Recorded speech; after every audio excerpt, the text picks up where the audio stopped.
All right, today we're going to venture into a really profound and, honestly, pretty unsettling corner of psychoanalysis. We're talking about the work of André Green. He was a thinker who dared to ask a terrifying question.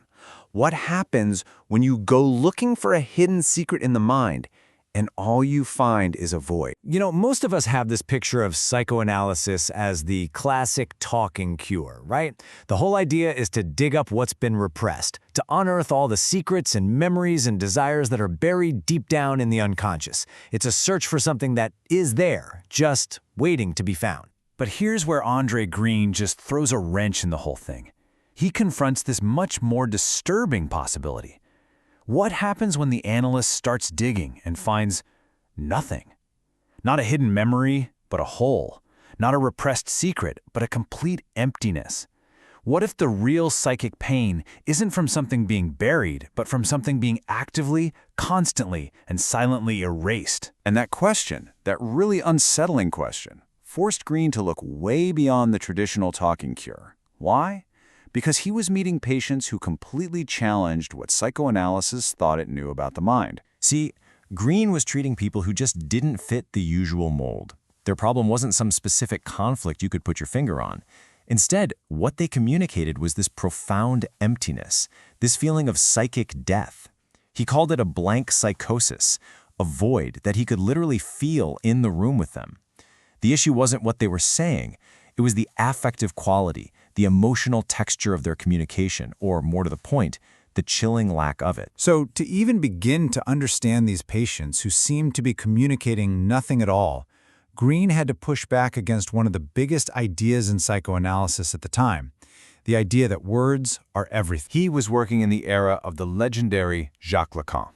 And Lacan's brilliant, hugely influential theory was that the unconscious itself is structured exactly like a language. For Lacan, the world of symbols and words literally creates our reality. So, naturally, psychoanalysis was all about analyzing the patient's speech. But Green, while he definitely respected Lacan, saw this as a major fork in the road. Where Lacan was all about language, structure, and the symbolic role of the father, Green argued for something more fundamental, something that comes before words.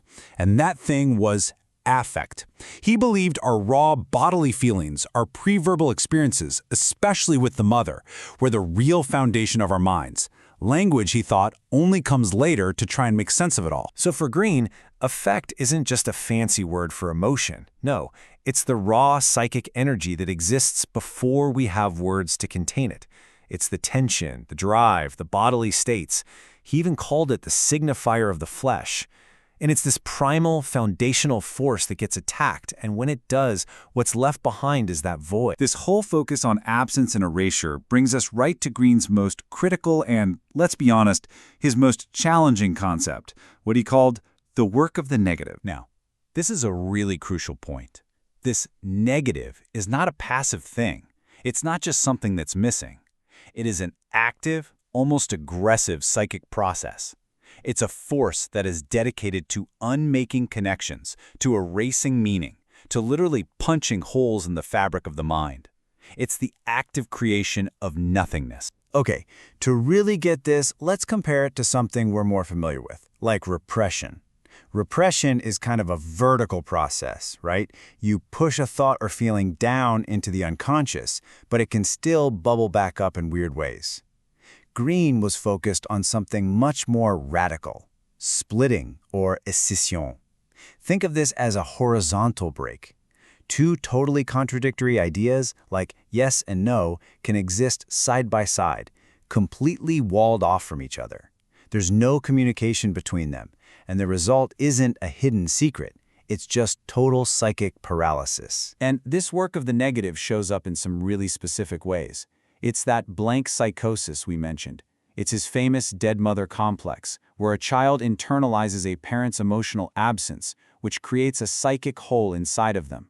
You see it in defenses like disavowal, actively refusing to see what's right in front of you, or even something wild called negative hallucination, the mind's power to literally not see what is there. And all of it, Green argued, comes from this deep, fundamental hatred for a reality that's just too painful to handle. I mean, the stakes here are just incredibly high. For someone who is trapped in this void, reality is so unbearable that their psyche is faced with this terrifying choice. Either invent a whole new reality through delusion or face psychic death, a total annihilation of the self. So, if that's the problem, how in the world can an analyst work with this? How do you treat an absence? This is the core clinical challenge, right? You can't analyze something that isn't there. You can't interpret a whole. So you need a completely different kind of therapeutic approach. Green argued that the analyst basically has to become a container for the patient. They have to lend their own mind to the patient. Their job, literally, is to think what the patient cannot think. They have to take all this formless, chaotic feeling and help bind it, weave it into something that's meaningful.